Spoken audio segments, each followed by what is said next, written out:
Hi, in this tutorial I'm going to show you one really simple method to easily create a business letter in LibreOffice Writer. If you want to do it, you need to go to the left upper corner and then you need to click on File Settings.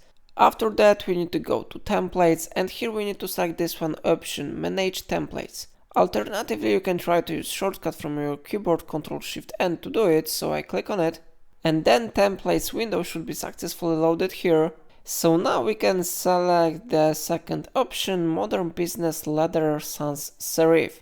I click on it and after that I click Open button. And now it should be successfully loaded here. So how you see, we can type here sender's name, company name, address, street, address, postal code, address, city, state, title, recipient's name, address, street, address, postal code, address, city and state, and other information. So for example, I would like to change the sender's name. For example, I type here Mark Twain. I change the company name to Mark Twain Example Company. You can repeat this action for other informations. And of course, you need to put your logo somewhere here if you want.